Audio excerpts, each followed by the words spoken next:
横が音を出してます。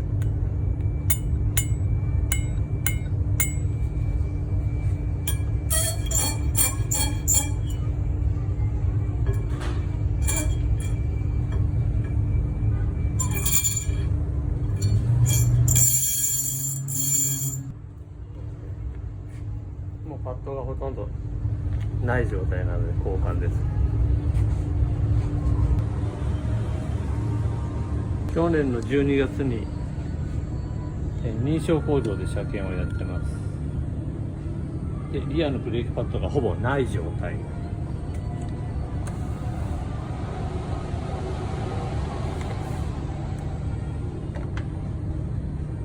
でも、はい、ブレーキオイルは満タン、もうマックスですね。